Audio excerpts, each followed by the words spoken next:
तो आज हम लोग क्लास 12 फिजिक्स का हम लोग मात्रक और विमाएं जो जितने भी चैप्टर में दिए गए हैं वो हम लोग देखेंगे। बाकी जो बच जाएंगे वो हम लोग नेक्स्ट वीडियो में देखेंगे। तो इस सेशन में हम लोग 40+ देखेंगे विमाएं और मात्रक वाले क्वेश्चन, जो कि आप सबके एग्जाम के लिए वेरी वेरी इंपॉर्टेंट और हेल्पफुल होने वाला है। तो दोस्तों अंत तक बने रहिए, वीडियो को स्किप मत कीजिए। तो चलिए इस वीडियो को शुरू करते हैं। तो हेलो दोस्तों, स्वागत है आप सभी का आपका अपना चैनल इस क्लासेज में। तो आप लोग इस चैनल पर नए हैं तो प्लीज़ वीडियो को लाइक करें, चैनल को सब्सक्राइब करें और बेल आइकन को दबा दें ताकि जितने भी अपडेट्स हो सबसे पहले आपके पास पहुंचे। अगर आप लोगों ने इससे पहले का वीडियो नहीं देखा है तो डिस्क्रिप्शन में उन सभी का प्लेलिस्ट दिया गया है, वहाँ से आप लोग देख सकते हैं। हमारे सोशल मीडिया प्लेटफॉर्म को भी फॉलो कर सकते हैं। इंस्टाग्राम पे कुछ फैक्ट्स वीडियो डाले जाते हैं, मोटिवेशनल वीडियो भी आते हैं, तो वहाँ पे आप लोग फॉलो कर सकते हैं। तो चलिए इस सेशन को शुरू करते हैं। तो हमारा फर्स्ट क्वेश्चन है, डिम्बाई मात्रक है। तो डिम्बाई मात्रक है किसका? आवेश का, विभव का, विद्युत द्विध्रुव आघूर्ण का, या फिर कोई नहीं। ये सब जो क्वेश्चन है कई बार बोर्ड एग्जाम में रिपीट है और इम्पोर्टेंट है, तो इसे ध्यान में रखिए। तो चलिए आगे देखते हैं। तो डिम्बाई मात्रक किसका है? आवेश का, विभव का, या फिर विद्युत द्विध्रुव आघूर्ण का, या फिर इनमें से कोई नहीं। तो डिम्बाई जो हो जाएगा मात्रक वो हो जाएगा विद्युत द्विध्रुव आघूर्ण का। ऑप्शन सी राइट होगा। बढ़ते हैं आगे। क्वेश्चन नंबर 2 है, फ्लक्स घनत्व का मात्रक होता है वेबर, टेस्ला, न्यूटन या न्यूटन बाई मीटर, या फिर मीटर स्क्वायर। तो फ्लक्स घनत्व का मात्रक क्या होता है? वेबर होता है, टेस्ला होता है, या फिर न्यूटन बाय मीटर होता है, या फिर मीटर स्क्वायर। आप लोग इसका आंसर कमेंट में देते जाइए, इतना तो टाइम मिलता है कि आप लोग इसका आंसर देते रहिए। तो कमेंट में इसका आंसर दीजिए, वीडियो को चलने दीजिए, कमेंट में आंसर दीजिए ताकि आप लोग को पता चले कि आप लोग को कितना पता है या नहीं पता है। तो फ्लक्स घनत्व का जो मात्रक हो जाएगा वो हो जाएगा टेस्ला। ऑप्शन बी राइट होगा। ये सब याद कैसे होगा? तो याद करना नहीं है, इसको रोज रिवीजन कीजिए और एक कॉपी में नोट करके आप अगर कहीं भी अपने जहाँ पे पढ़ाई करते हैं वहाँ पे चिपका ले, या फिर एक कॉपी में लिख ले अच्छे से। रोज उसको दिन भर में एक बार जरूर देखें तो आपको दिमाग में ये आ जाएगा। MCQ से मैक्सिमम आप मैक्सिमम 5 या 6 या फिर 10 क्वेश्चन तो निकाल ही लेंगे। 5 क्वेश्चन तो मैक्सिमम आते, चाहे वो 2 नंबर में आए, दो नंबर वाले में भी क्वेश्चन कुछ आते हैं सही मात्रक वाले, कुछ आपको ऑब्जेक्टिव से मिल जाएगा जिससे आपको 5 या 10 मार्क्स तो आ ही जाएंगे पूरे चैप्टर से, SI मात्रक और बीमारी वाले से। तो ध्यान में रखिए, ये सब क्वेश्चन इम्पोर्टेंट है। फॉर एग्जाम्पल आपको एक कहानी सुनाते हैं। एक इंसान शादीशुदा, शादी के 5 साल बाद अदालत पहुंचा। वो अदालत से बोला कि जज साहब हमें डिवोर्स चाहिए। तो जज साहब ने कहा कि शादी का कितने साल हुआ? तो बोला 5 साल। तो 5 साल बोला तो जज साहब बोला कि शादी के 5 साल डिवोर्स चाहिए। पूछा क्यों? तो बोलता है कि मेरी बीवी रोज चम्मच से मारती है, चम्मच भजा करके मारती है। तो जज साहब बोला कि 5 साल से मार रही है तो तुम आज क्यों डिवोर्स लेने आए हो? तो जो हस्बैंड था वो बोला कि 5 साल से मारती थी लेकिन निशाना नहीं लगता था, अब पक्का निशाना लगता है। तो प्रैक्टिस के कारण ही उसका निशाना लगता है। 5 साल से मार रहा था लेकिन निशाना नहीं लग रहा था, लेकिन मारते मारते एक ही जगह पर मारते मारते वो निशाना लग गया। अगर दूसरा एग्जांपल ले तो एक पेड़ को काटना हो तो हम लोग लगातार एक ही जगह पे काटते हैं, मतलब काटते काटते वो गड्ढा हो जाता है और वो कट करके गिर जाता है, जिसके कारण हम लोग को टहनी भी कट जाता है और हम लोग जो चाहते हैं वो भी हो जाता है। तो उसके लिए क्या होता है? एक ही जगह पे मारना। तो उसके लिए प्रैक्टिस होता है, एक ही जगह पे मारते रहे एक तो प्रैक्टिस हो रहा है, दूसरा वो मेरा काम हो रहा है। तो इसके लिए प्रैक्टिस बहुत ज़रूरी होता है। तो मेन बात है प्रैक्टिस। आपको रटना नहीं है, आपको दिमाग में बैठाना है कि आवेश का ऐसा ही मात्रक क्या होगा, वो बैठाना है। तो आपको एक कॉपी में लिस्ट बनाइए, रोज़ उस लिस्ट को पढ़िए, रोज़ मैक्सिमम 1 या 2 बार तो पढ़िए, जिससे आपकी माइंड में सेट होगा। किसी चीज़ को रटना नहीं है, माइंड में सेट करना है। तो ऑप्शन ए में हो जाएगा एम्पियर, ऑप्शन बी में फैराडे, ऑप्शन सी में वोल्ट, ऑप्शन डी में कूलॉम। तो इसका जो सही जवाब हो जाएगा वो हो जाएगा हम लोग का D, Coulomb. Option D right है। कूलॉम का सी है, मतलब सी से ही डिनोट करते हैं कॉलम को, तो ऑप्शन डी राइट हो जाएगा। ये मत समझना कि ऑप्शन सी है, नहीं, ऑप्शन डी सही है, लेकिन कॉलम को सी से डिनोट किया जाता है इसलिए लिखा गया है। तो ध्यान में रखिए, प्रैक्टिस बहुत ज़रूरी होता है। मान लीजिए अगर दूसरा एग्जाम्पल ले आप लोग के लिए, तो आप लोग गाना क्यों गाते हैं, मतलब मान लीजिए कोई भी गाना लॉन्चिंग होता है तो आपको पता होता है, नहीं होता है, तो आपको वो गाना याद करना हो तो क्या करते हैं, आप उसे बार बार गाते हैं। वैसे चाहे वो मतलब गलत ही गा रहे या फिर सही, लेकिन गाते हैं। ऐसे करते करते आपको वो सॉन्ग अच्छी तरह से याद हो जाता है, तो इसलिए प्रैक्टिस ज़रूरी होता है। तो चलिए आते हैं अपने क्वेश्चन पे। तो क्वेश्चन नंबर 4 है, आवेश की विमा है। तो आवेश की विमा क्या हो जाएगा, AT, ऑप्शन सी में है AT-1, ऑप्शन डी में AT-2। तो इसका जो सही जवाब हो जाएगा वो हो जाएगा AT। आवेश की विमा जो होती है वो AT होती है। ये सब क्वेश्चन वेरी वेरी इंपॉर्टेंट है बोर्ड के बेसिस पे देखें तो। क्वेश्चन नंबर 5 है, विद्युतशीलता का मात्रक होता है। विद्युतशीलता को किसे डिनोट करते हैं, एक्स से डिनोट करते हैं। तो विद्युतशीलता का मात्रक क्या हो जाएगा, newton by metre. Option B में Faraday by metre, option C में है coulomb by volt, option D में है इनमें से कोई नहीं। अब आप लोग के पास क्वेश्चन आएगा कि हिंदी में तो न्यूटन बाई मीटर है, तो अगर मीटर को हटाना हो, मतलब बाई को किसी चीज़ के लिए हटाना हो तो माइनस आ जाता है। तो बाई को हटाने के लिए यहाँ पर न्यूटन तो है, लेकिन मीटर में जो बाई है तो उसको हटाने के लिए हम लोग M-1 सॉरी न्यूटन जो हो जाएगा वो कैपिटल लेटर में हो जाएगा। तो ये हो गए, तो इसलिए यहाँ पे दिया हुआ है -1, N-1। तो आपको जो समझ, मतलब दोनों बेसिस पे चलेंगे तो कहीं इंग्लिश में आए कहीं हिंदी में आए कोई फ़र्क नहीं पड़ेगा, बस आपको वो क्वेश्चन आना चाहिए। क्वेश्चन नंबर 5 का जो सही जवाब हो जाएगा वो हो जाएगा हम लोग का ऑप्शन बी, फैराडे मीटर प्रति मीटर बोल सकते हैं, फैराडे बाई मीटर, ये हो जाएगा हम लोग का सही जवाब। विद्युतशीलता का जो मात्रक हो जाएगा फैराडे मीटर -1। क्वेश्चन नंबर 6 है, विद्युत क्षेत्र की तीव्रता का मात्रक होता है। विद्युत क्षेत्र की तीव्रता का मात्रक पूछा गया, नॉट विद्युत क्षेत्र की तीव्रता, सॉरी विद्युत क्षेत्र की मात्रक नहीं पूछा गया, विद्युत क्षेत्र की तीव्रता यानी विद्युत क्षेत्र के अंदर जो तीव्रता है उसके बारे में बोला गया है। तो न्यूटन कॉलम या फिर N-1, दोनों ऑप्शन सेम ही है, कन्फ्यूजन नहीं होना है। ऑप्शन सी में volt by metre, option D में कूलम्ब बाई न्यूटन। तो इसका जो सही जवाब हो जाएगा वो हो जाएगा ऑप्शन ए बी दोनों, क्योंकि दोनों ऑप्शन सेम ही है। सॉरी, इसको ध्यान में नहीं दिए थे कि ऑप्शन क्या होगा, बस राइट आंसर मिल रहा है ना। तो हम लोग को इम्पोर्टेंस क्या है हम लोग के लिए कि उस क्वेश्चन का आंसर मिले। अब वो 2 बार लिखे 4 बार लिखे क्या फ़र्क पड़ता है। तो हम लोग को ये ऑप्शन मिल रहा है newton by coulomb.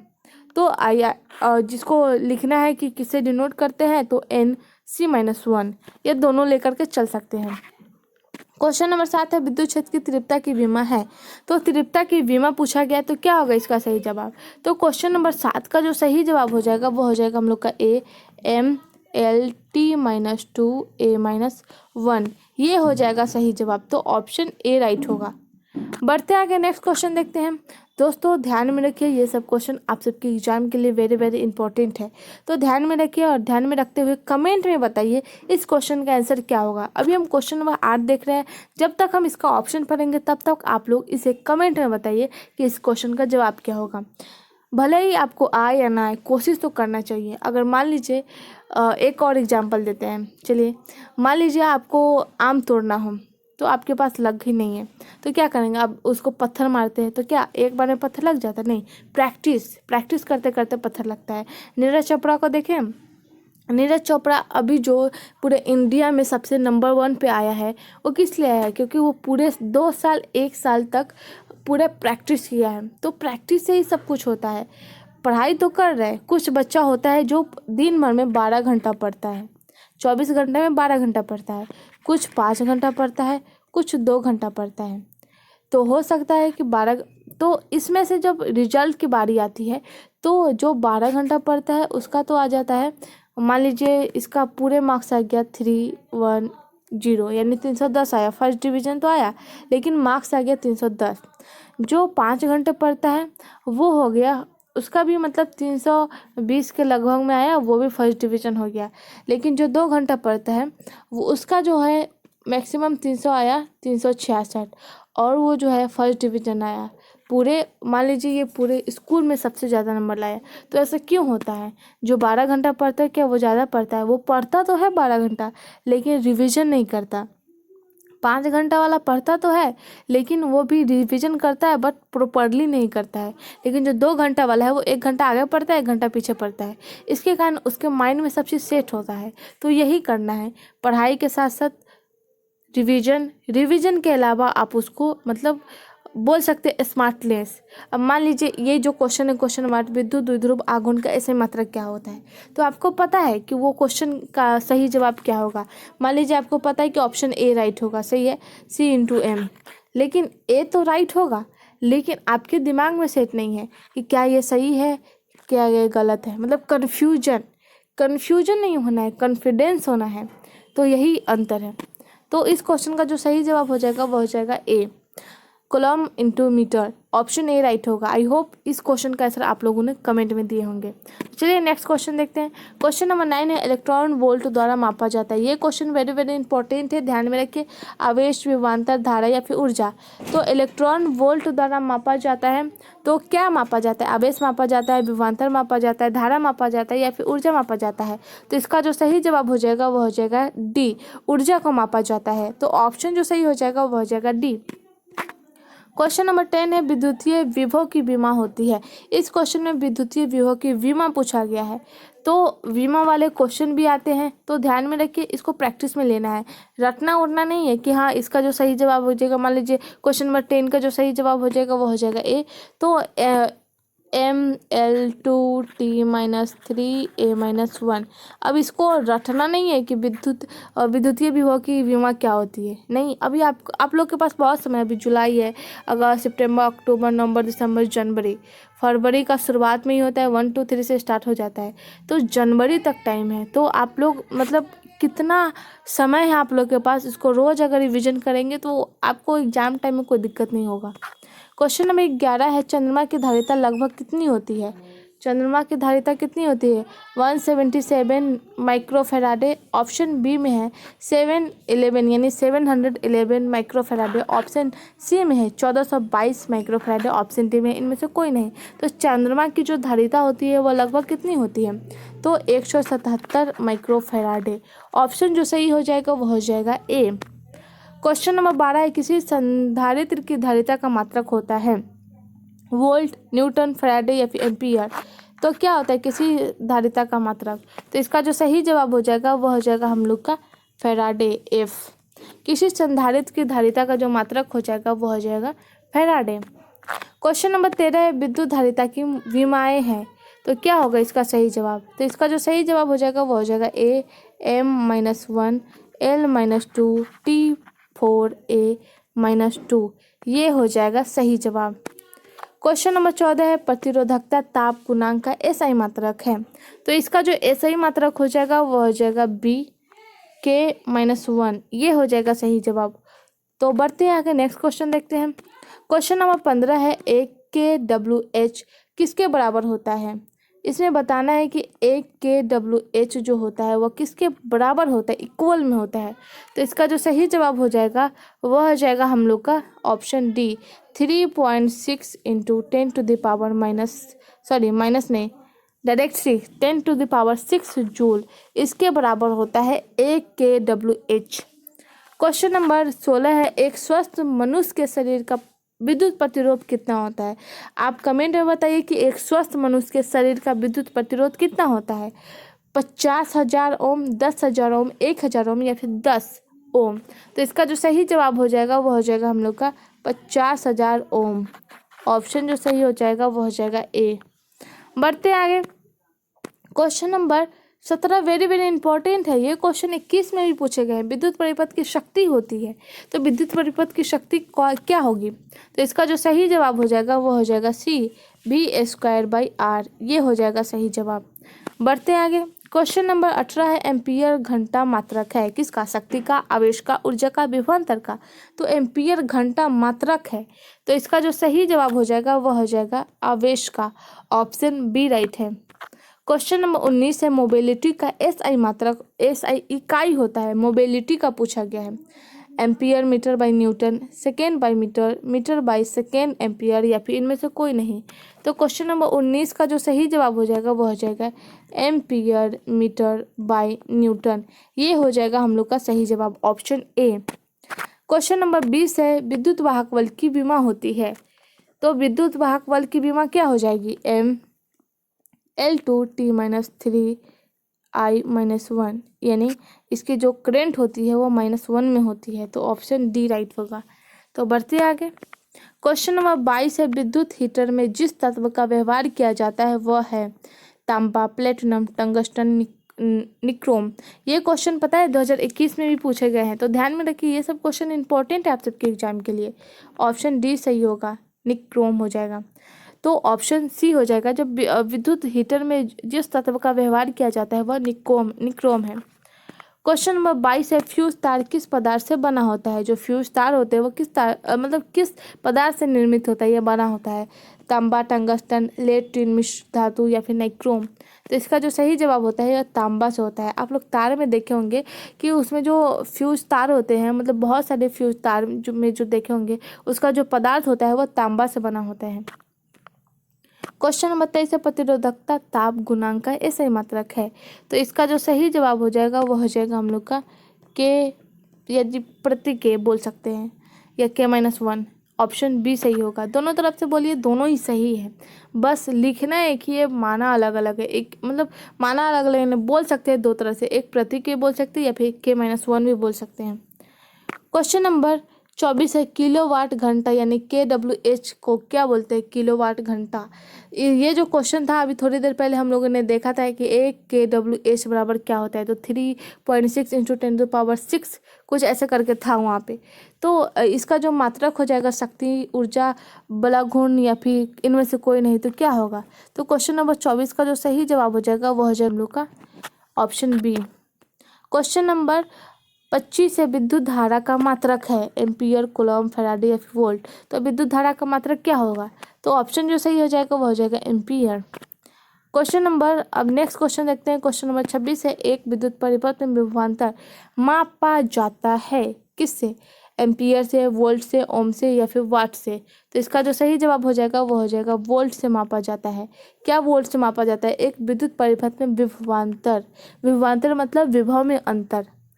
Question number 27 है, प्रतिरोध का SI मात्रक है। ये सब क्वेश्चन इंपॉर्टेंट है, तो इसका जो सही जवाब हो जाएगा ओम।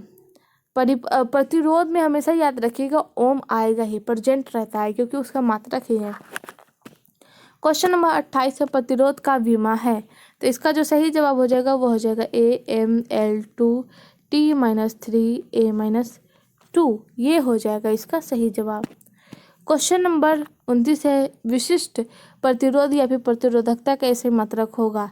अभी प्रतिरोध का था तो उसमें सिर्फ कॉमन ओम हो जाएगा, मतलब ओनली ओम हो जाएगा, लेकिन इसमें विशिष्ट प्रतिरोध या फिर प्रतिरोधकता का ऐसा ही मात्रक बोला गया तो ओम मीटर हो जाएगा। तो ऑप्शन ए राइट है। देखते हैं आगे। क्वेश्चन नंबर 30 है, विशिष्ट प्रतिरोध का प्रतिरोध या फिर प्रतिरोधकता की विमा है। तो इसका जो सही जवाब हो जाएगा वो हो जाएगा हम लोग का ML3T-3A-2। ये हो जाएगा ऑप्शन ए राइट। तो बढ़ते आगे, नेक्स्ट क्वेश्चन देखते हैं। क्वेश्चन नंबर 31 है, किसी सेल की विद्युत वाहक बल मापा जाता है किससे, वोल्ट मीटर से, एमीटर द्वारा, गैल्वेनोमीटर द्वारा, फिर विभव मापी द्वारा। तो इसका जो सही जवाब हो जाएगा वो हो जाएगा विभव मापी द्वारा किसी सेल का विद्युत वाहक बल मापा जाता है। क्वेश्चन नंबर 32 है, विद्युत वाहक बल की विमाएं है। तो इसकी जो विमाएं हो जाएगी वो हो जाएगी ML2T-2। ये हो जाएगा option A right. Question number 33 है, विद्युत धारा के चुंबकीय प्रभाव की खोज की थी। ये क्वेश्चन नीट में भी पूछे जाते, तो ध्यान में रखिएगा, एम्पियर ने, आर्मस्ट्रांग ने, फ्लेमिंग ने या फिर फैराडे ने। तो इसका जो सही जवाब हो जाएगा वो हो जाएगा आर्मस्ट्रांग ने किया था विद्युत धारा के चुंबकीय प्रभाव की खोज। क्वेश्चन नंबर 34 है, चुंबकीय क्षेत्र की विमा है। तो चुंबकीय क्षेत्र की विमा क्या हो जाएगा, वो हो जाएगा हम लोग का ऑप्शन ए I-1 ML0T-2। ये हो जाएगा सही। क्वेश्चन नंबर 35 देखते हैं, चुंबकीय क्षेत्र या फिर चुंबकीय प्रेरण का ऐसे मात्रक है। कहीं चुंबकीय क्षेत्र है वहाँ पे चुंबकीय प्रेरण नहीं है, और कहीं और चुंबकीय प्रेरण है चुंबकीय क्षेत्र नहीं है। इसका मतलब अलग अलग नहीं हो जाएगा, दोनों का मतलब ही एक ही है। तो टेस्ला, वेबर, हेनरी या फिर फैराड, तो क्या होगा इसका सही जवाब? तो विद्युत चुंबकीय क्षेत्र या फिर चुंबकीय प्रेरण का जो ऐसे मात्रक हो जाएगा वो हो जाएगा हम लोग का ऑप्शन ए टेस्ला हो जाएगा। बढ़ते हैं आगे। क्वेश्चन नंबर 36 है, चुंबकीय बल क्षेत्र का ऐसे मात्रक होता है। वेबर, टेस्ला, गॉस या इनमें से कोई नहीं। तो इसका जो सही जवाब हो जाएगा इसका भी हो जाएगा टेस्ला। चुंबकीय बल, चुंबकीय प्रेरण या फिर चुंबकीय क्षेत्र, इन तीनों का जो हो जाएगा सही जवाब वो हो जाएगा हम लोग का टेस्ला। क्वेश्चन नंबर 37 है, चुंबकीय फ्लक्स का एसआई मात्रक है। ओम, वेबर, टेस्ला या इनमें से कोई नहीं। तो इसका जो सही जवाब हो जाएगा वो हो जाएगा हम लोग का वेबर। ऑप्शन बी राइट होगा। क्वेश्चन नंबर 38 है, ध्रुव प्रबलता का ऐसे मात्रक है। N/AM या फिर AM या फिर T, तो क्या होगा ध्रुव प्रबलता का ऐसे मात्रक? तो इसका हो जाएगा AM, ampere metre. Option C right होगा। बढ़ते हैं आगे। क्वेश्चन नंबर 39 है, चुंबकीय आघूर्ण का ऐसे मात्रक है। तो इसका जो ऐसे मात्रक हो जाएगा वो हो जाएगा हम लोग का बी, एम्पियर मीटर स्क्वायर। चुंबकीय आघूर्ण का पूछा गया है, हालांकि इसे पीछे ध्रुव प्रबलता का पूछा गया जिसमें सिर्फ एम्पियर मीटर था, लेकिन यहाँ पे चुंबकीय आघूर्ण पूछा गया तो एम्पियर मीटर स्क्वायर हो जाएगा। क्वेश्चन नंबर 40 है, चुंबकीय आघूर्ण की विमा है। तो इसका जो सही जवाब हो जाएगा वह हो जाएगा Al2। ऑप्शन ए राइट है। क्वेश्चन नंबर 41 है, चुंबकीय प्रेरण का एसआई मात्रक होगा। तो इसका जो सही जवाब हो जाएगा टेस्ला। ऑप्शन बी राइट है। ये सब रिवीजन करने के लिए दोबारा आया है तो ध्यान में रखिए, आंसर कमेंट में देते जाइए। क्वेश्चन नंबर 42 है, चुंबकीय आघूर्ण की विमा है। तो इसका जो सही जवाब हो जाएगा वो हो जाएगा Al2। ये हो जाएगी इसकी विमा। क्वेश्चन नंबर 43 है, चुंबकीय विभव का मात्रक होता है। तो चुंबकीय विभव पूछा गया है, तो इसका जो सही जवाब हो जाएगा वो हो जाएगा ऑप्शन बी JA-1 M-1। ये हो जाएगा इसका चुंबकीय विभव का मात्रक। तो बढ़ते हैं आगे, नेक्स्ट क्वेश्चन देखते हैं। क्वेश्चन नंबर 44 है, निर्वात या फिर हवा की चुंबकीयशीलता μ0 का मान होगा। तो μ0 का मान पूछा गया है तो वो हो जाएगा हम लोग का ऑप्शन ए 4 पाई इंटू 10⁻⁻7 हेनरी/मीटर। ये हो जाएगा किसका? निर्वात या फिर हवा की चुंबकीयशीलता का μ0 का मान। क्वेश्चन नंबर 45 है, पृथ्वी के ध्रुव पर नमन का मान क्या होता है? 0 डिग्री, 90 डिग्री, 45 डिग्री या फिर 18 डिग्री। तो 19 डिग्री सही हो जाएगा। पृथ्वी के ध्रुव का नमन यानी डीप का मान हो जाएगा। क्वेश्चन नंबर देखते हैं 46, किसी चुंबकीय या का चुंबकीय आघूर्ण होता है, किसी चुंबक का चुंबकीय आघूर्ण होता है। तो अदिश राशि, सदिश राशि, उदासीन या फिर उपयुक्त कोई नहीं। तो सदिश राशि होगा। सदिश राशि मतलब निश्चित, किसी भी मान का जो भी मान हो उसका निश्चित मान हो, एकदम अटल, जो चेंज ना हो सके, वो उसी को बोलते हैं। क्वेश्चन नंबर 47 है, ध्रुव प्रबलता की विमा है। तो इसकी जो सही जवाब हो जाएगा वो हो जाएगा ऑप्शन बी Al2। ये हो जाएगा ऑप्शन बी राइट होगा, ध्रुव प्रबलता की विमा। क्वेश्चन नंबर 48 है, तांबा होता है। तो तांबा क्या हो जाएगा? ये एक तरह का अणुचुंबकीय होता है। ऑप्शन सी राइट होगा। तो दोस्तों आज का सेशन यहीं तक है, आप इसे रिवीजन करिए, बाकी का जो बचा है वो हम लोग नेक्स्ट वीडियो में देखेंगे। तो आज के लिए बस इतना ही है। अगर आप लोग इस चैनल पर नए हैं तो प्लीज़ वीडियो को लाइक करें, चैनल को सब्सक्राइब करें और बेल आइकन को दबा दें ताकि जितने भी अपडेट्स हो सबसे पहले आपके पास पहुंचे। और इस वीडियो को जैसे ज़्यादा अपने दोस्तों में शेयर करिए और कमेंट में बताइए कि कितने क्वेश्चन थे जिसका आप लोगों ने सॉल्व अच्छी तरीके से किया है और उस क्वेश्चन का आंसर आप लोग को सही हुआ है। तो प्लीज़ कमेंट में बताइए। तब तक के मिलते हैं अगले सेशन में। धन्यवाद।